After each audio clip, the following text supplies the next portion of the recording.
सरकार बनते ही माई बहन मान योजना के तहत महिलाओं को मिलेगा 2500 रुपया प्रति महीना। अब परीक्षा में अभ्यर्थियों को आने जाने और ठहरने का किया जाएगा इंतजाम। नेता प्रतिपक्ष तेजस्वी यादव आज सुपौल सर्किट हाउस में आयोजित प्रेस वार्ता में कहा कि बिहार में महागठबंधन की सरकार बनने पर माई बहन मान योजना के तहत महिलाओं को प्रति माह 2500 रुपया महीना मिलने लगेगा। उन्होंने कहा कि माई बहन मान योजना के तहत महंगाई के कारण जो गरीब महिलाएं अपनी पसंद का खाना कपड़ा नहीं पहन पा रही है, अपने बच्चों का इलाज नहीं कर पा रही है, उनके लिए ये योजना के तहत सीधे उनके खाते में 2500 रुपया हम लोगों की सरकार बनते ही 1 महीने के भीतर देने का काम करेगी। साथ ही उन्होंने कहा कि परीक्षा में शामिल होने वाले अभ्यर्थियों को आने जाने रहने का इंतजाम किया जाएगा। कहा कि उनकी सरकार हुई तो वृद्धा व्यवस्था पेंशन सहित अन्य पेंशन जिसमें अभी सिर्फ 400 रुपया मिल रहा है उसे बढ़ाकर 1500 रुपया कर दिया जाएगा। तेजस्वी यादव ने कहा कि पूरे बिहार में अफसरशाही बेलगाम है। अफसर नौजवानों पर हाथ पैर जूता लाठी सब चला रहा है। इसका हम लोगों ने कड़ा विरोध किया। वहीं उन्होंने कहा कि बिहार में सरकार नाम की कोई चीज नहीं रह गई। तेजस्वी यादव ने कहा कि स्मार्ट मीटर और लैंड सर्वे को लेकर लोगों में भारी आक्रोश है। कहा कि हमारी सरकार बनने पर 200 यूनिट बिजली फ्री दिया जाएगा। तेजस्वी यादव ने कहा कि मुख्यमंत्री अपनी यात्रा पर इतना खर्च कर रहे हैं जो आज तक बिहार के किसी मुख्यमंत्री ने खर्च नहीं किया। उन्होंने कहा कि मुख्यमंत्री नीतीश कुमार संवाद यात्रा में 2 अरब 25 करोड़ 78 लाख खर्च करने जा रहे हैं। इस दौरान तेजस्वी यादव बिहार सरकार पर जमकर हमलावर हैं। तो रोड मैप नहीं रह गया। अब बिहार जो है, बिहार में स्थिर सरकार ही नहीं रहेगी। जब तक स्थिरता नहीं रहेगी, स्टेबिलिटी नहीं रहेगी सरकार में, तब तक जो है विकास संभव नहीं है।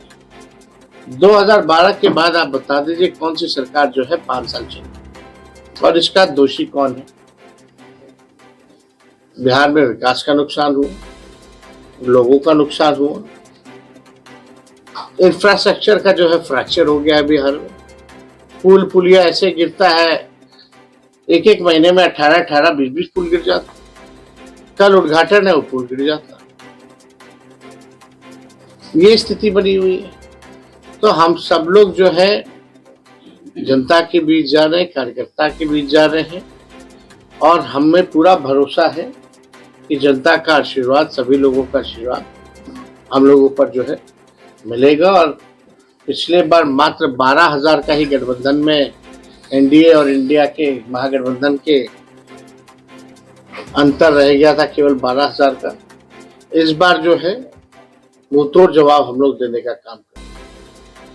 तेजस्वी के पहले और तेजस्वी के सरकार में आने के बाद, मेरे हटने के बाद, आप देखिएगा जब हम सरकार में नहीं थे या मेरे हटने के बाद, पेपर लीक, लाठी डंडे बरसाए जा रहे हैं, पेपर लीक हो रहा है। एक परीक्षा जो है बिना पेपर लीक के हो ही नहीं पाता, चाहे वो 10वीं का परीक्षा हो, चाहे बीपीएससी का परीक्षा हो। एक परीक्षा कंडक्ट ये नहीं करा पा रहा, एक परीक्षा कंडक्ट नहीं कर पा रहा। लेकिन हम लोगों ने 3 महीने में विज्ञापन भी निकाला, परीक्षा भी हुआ, रिजल्ट भी आया, नियुक्ति पत्र भी बिना पेपर लीक। अब क्या मामला आ रहा है भाई, हर बार पेपर लीक हो जा रहा है। जो परीक्षा नहीं करा पा रहा है वो बिहार को क्या सुधारेगा, सबसे बड़ा सवाल खड़ा होता है। तो हम सब लोग जो है हर एक मुद्दे को उठाते, और हमने कुछ दिन और चाचा जी हमारे रुक जाते तो हमारा एक और घोषणा था 20 में कि जितने अभ्यर्थी होंगे कोई परीक्षा देने आए तो उनके आने जाने का, रहने का प्रबंध हमारी सरकार देगी। ये भी करवा लिया जाता, लेकिन ये कोई नहीं।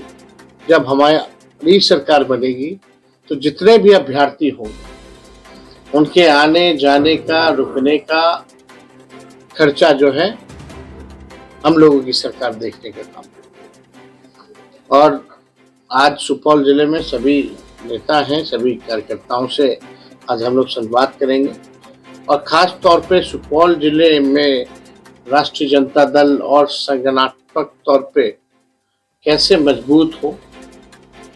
हर विधानसभा के, हर ब्लॉक के, हर पंचायत के, बूथ के लोगों को बुलाया गया है।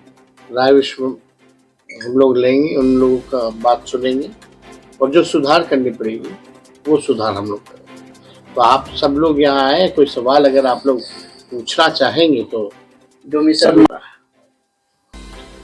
और उसके लिए हम लोगों ने कल घोषणा किया था कि हम लोग माई बहन मान योजना अगर हमारी सरकार आएगी तो हम लोग लाएंगे और प्रति माह 2500 रुपए सीधे उनके खाता में हम लोग डालने का काम करेंगे। जनता का पैसा जनता के पास जाए, ये हम लोगों की कोशिश है। और इसके तहत जो आप देखिएगा, चाहे कोई खरीदारी की कोई सामग्री हो, बाहर जाना हो, खाना हो, हमारी माताएं बहनें जो है मन मार करके रहती हैं। आर्थिक न्याय लोगों को मिले, ये हम लोगों की प्राथमिकता है इस दौर में। और जब हम लोग यात्रा के तहत घूम रहे थे तो स्मार्ट मीटर को लेकर के लोग बहुत परेशान थे, बिजली के बिल को लेकर के बहुत परेशान थे, लैंड सर्वे को लेकर के जो है लोग परेशान थे। और इसके तहत हम लोगों ने घोषणा भी किया कि अगर सरकार आएगी तो 200 यूनिट फ्री में बिजली हम लोग जो है दिलवाने का काम करेंगे। और इसके साथ साथ हम लोगों ने ये भी कहा कि गांव देहात में जो वृद्धा पेंशन है, साथ ही साथ जो आपका सामाजिक सुरक्षा पेंशन जो मिलता है विकलांग भाइयों का, दिव्यांग भाइयों का, या विधवा महिलाओं का, या जो बुजुर्ग हैं वृद्धा पेंशन जो मिलता है वो केवल 400 है। बगल में आप चले जाइए झारखंड तो वहाँ 1000 रुपए है। तो हम लोगों ने तय किया कि बिहार में भी वृद्धा पेंशन, सामाजिक सुरक्षा पेंशन अगर सरकार आएगी तो इसको हम लोग बढ़ा करके 400 से 1500 रुपए हम लोग करेंगे। तो अभी तो दौरा चल रहा है, अलग अलग जगह से फीडबैक आ रही है।